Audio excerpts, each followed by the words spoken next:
Mahatma Gandhi once said, "Strength doesn't come from physical capacity, it comes from an indomitable will." Barayong National High School proudly presents the implementation of Joint Delivery Voucher Program for Senior High School Technical Vocational Livelihood Specializations for school year 2020-2021. This is Teacher Annalyn S. Bujungan, your JDVP Coordinator. Welcome aboard.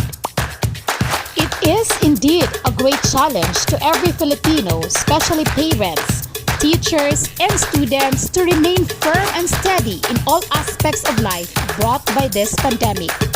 Mentally and physically, people are defied to look forward because in the midst of this dilemma, brighter horizon awaits. Joint Delivery Voucher Program of Barayong National High School has no escape to this new normal quest of learning. The CEO of the program, anchored in TVL, which focus on practical and work readiness, makes distance learning particularly challenging, as these practical works require learning by doing. Challenges faced were lack of access to electricity, devices or media, internet connectivity, learning platforms, inadequate preparation of teachers and students for distance learning, and even time constraint due to household responsibilities. Anent to the aim of the program to enhance the capability of DepEd senior high schools to implement the TVL track through partnerships with institutions, Barayong National High School were dignified to choose Mary Mediatrix of All Graces Academy Incorporated, Dago City for Computer System Servicing NC2 Strand, Coriezo College Incorporated, Dago City for BPP FBS Cookery Strand, and Philippine International Technological School Incorporated for Shielded Metal Arc Welding NC2 Strand, which are equipped with necessary resources to carry out the program. The institution with the said TVI partners further emphasized the need to realize the program amid the stipulated challenges. Planning conferences and orientation were conducted to disseminate information and deliverables. The tie-up experience of the school and TVI partners are made to address the probable means so the program productively incurred. Home-based scheme has adopted. Online classes has observed, thus practiced alternative learning instructions. Students did their best to cope and be responsive in the changes and challenges brought by COVID-19. Thus, complied the JDVP flexible learning modality requirement. Statistical data of learners beneficiaries shows with whom 154 students for this school year are beneficiaries, coming from the three textbook offerings: Shielded Metal Arc Welding or SMAW, Computer System Servicing or CSS, and the combinations of Food and Beverage Services or FBS, Bread and Pastry Production or BPP, and Cookery.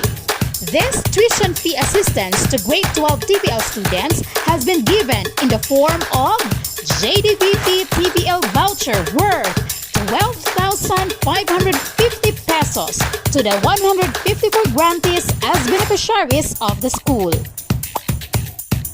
Barayong National High School JDVP implementation inculcated the following: a clear and common focus, of which phases and how the program will happen in home-based and online context was presented to everyone who is part in the program, where learners were given opportunity to simulate competencies at hand in the context of learning and become familiar to workplace environment, both in a synchronous and asynchronous manner.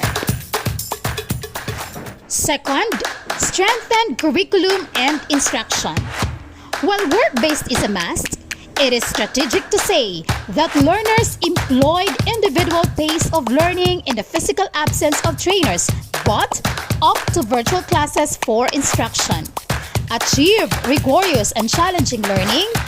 Actively involved learning through in-depth inquiry via digital platform. Third, possessed monitoring, accountability, and assessment.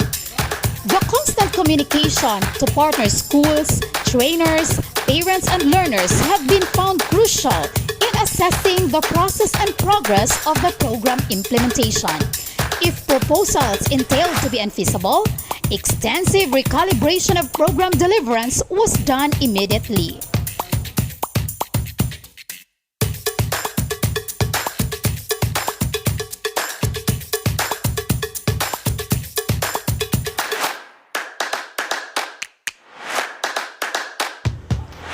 With the aim to enable the learners to complete their respective TVL specialization subjects through the JDVP TVL partners, teachers and trainers are in the lucky position of being advocates for learning. In behalf of Barayong National High School, I would like to express my sincerest gratitude for the opportunity extended to our students on the JDVP program of the Department of Education. We have finally reached the concluding virtual ceremony of our JDVP training, and truly, the experiences of the said training were indomitable.